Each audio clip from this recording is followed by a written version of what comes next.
This is the 2021 Oak Ridge Row for Masters. All kinds of states come here, so you can see all the license plates of all the cars that show up at the races.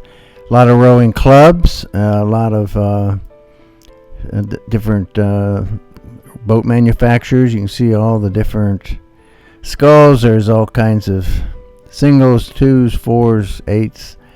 It's quite an event. A lot of people, a lot of competition. These are some of the singles. I took these videos. They had a screen that people could come and look at, so the quality of the video isn't great because I'm basically videoing a video on a screen outside, but you get a much better view of some of the racing. And so there were some really good singles in these races. Some of the races were extremely close, and some of the might be towards the back, but they might win because of the handicap. I raced, when you got the older age, you get a bigger handicap, so you don't know exactly where you are until the handicaps are in, but you can see the strength and some of these rowing people, how good they are. They're launching their boat for their doubles race.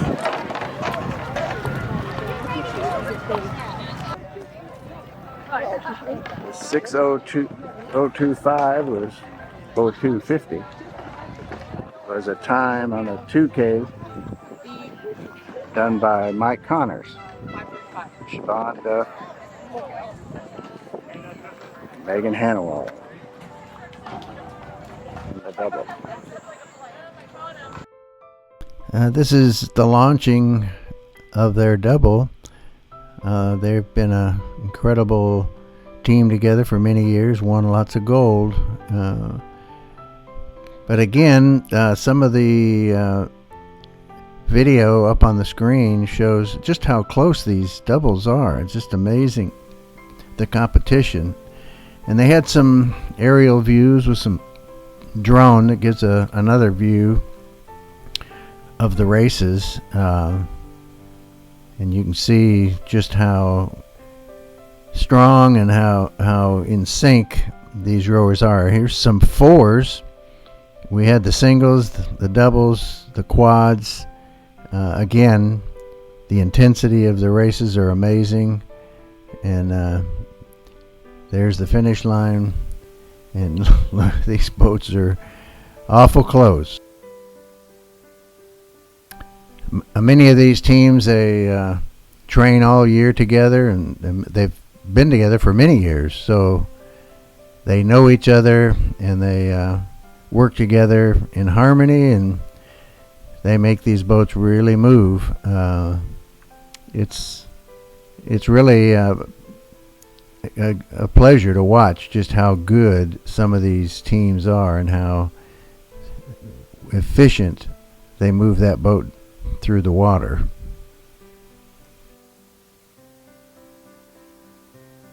Again, this is an aerial view with a drone of the fours. You really get a good sense of how they row together and how competitive the races are when you can get these views. The video isn't great because I'm basically videoing a screen, but you can really see how well they work together and how efficient they are. But it's one of the faster boats. They also had some cameras down on the water, so you get a closer view of the teams working together, and just really how competitive these races are.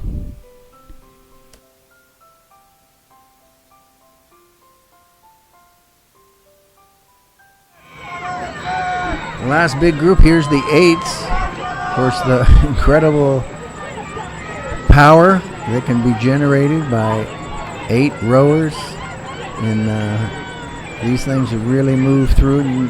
Again, you can see how competitive these racers are. All right, we're here at the Oak Ridge Masters National Rowing Championships. And this is a huge event. And we're talking with Henry Magnuson, how many races have you had? Today I've had 4. How many in the whole event? Um, Can't 7, I'll have 8 total. God, 8 races in the Nationals. Well, Henry, one of the things we're talking to you about is how rowing has impacted your life, how it's impacted your health, fitness, quality of life, how long you've been in it. You know, anything you want to talk about, if you've overcome any obstacles, medical. Well, I guess, John, for me, the big thing is it's counter to the way I love to eat. And in order for me to maintain a certain weight, I've got to exercise. Okay. I've got to do it every day, or that's the best scenario, or take maybe one day off. Yeah. But if I don't exercise, I'll just keep on putting on the pounds. So. Okay, yeah, and that's detrimental to the quality of life and health and fitness. Of course, yeah. And how long have you been rowing? Let's see, I started rowing in 2003 when my son graduated from high school. And I was having separation anxiety. He's my oldest. Mm-hmm. And when he was going to go to college, I said, oh no, he's not going to be around anymore. So I got him to teach me how to row that summer. He was a rower? Mm-hmm. He rowed at high school. Okay. So a lot of the stories we hear is the parents getting the kids into rowing. In your case, your kid got you into rowing. Right. Okay. Well, does he continue to row? Well, we row in the national event here, Masters National, on occasion, every 2 or 3 years. Okay. And we'll row a double. We won when the event was in Oakland, California, not too long ago. So you'll travel around the country doing events? Well, I was out there on business, and it just so happened to coincide with the national event. Right. Well, here's a 4 race going right by us right now with the drone taking some pictures. So this is our background. And you I guess a quad they call it. You row in a quad as well, right? Right. That's my last race today. It's at 3:30 or 3:45. And that's the finals. You've already gone through qualification. Well, this race didn't have enough entries to have any heats, so we're going straight to finals in this event. Okay. So how have you done so far in the different races you've done? We've advanced to finals in 3 out of the 4. So we did very well, but when we're in the finals, we're up against some very fast boats. So we have not been able to medal so far.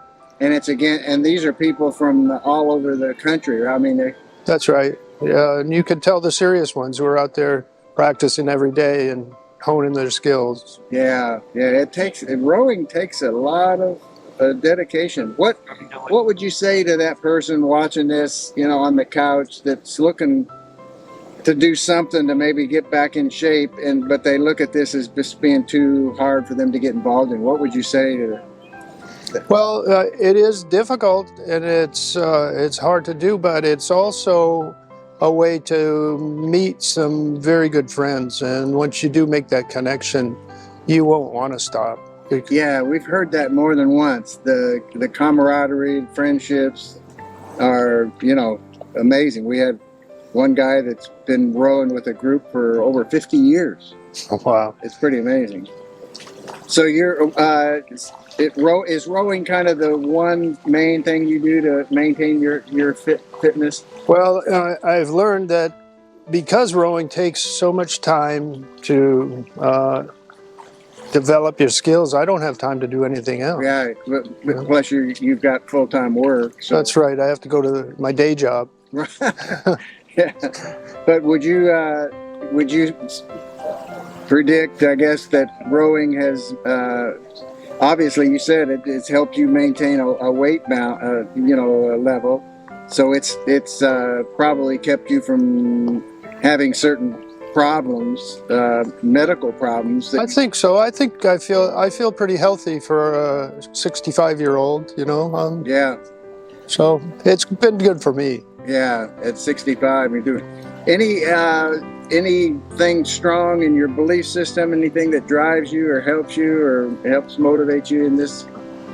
Well, I just get reminded that with the people I meet, I try to treat them like I would want to be treated. So Yeah. And you've made a lot of good friends in the rowing community over all the years. I'm very lucky to have. Yeah. Yes. Well, that's great. Well, thank you, Henry, for your input, and hopefully it'll inspire others that might watch this show. All right. Thank you, John. Thank you.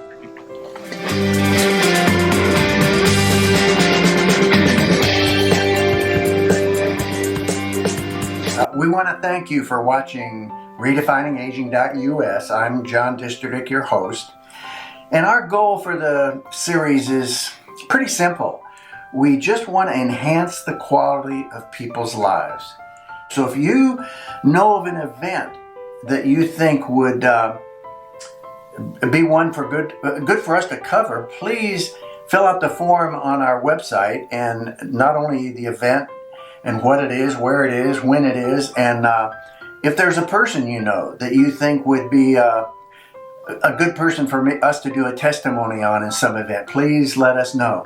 And if you want a fuller description of my testimony, you can either go to johndisterdick.com and look under ministry, or you can go here at redefiningaging.us. We appreciate your viewership. God bless, and hope to see you on more shows.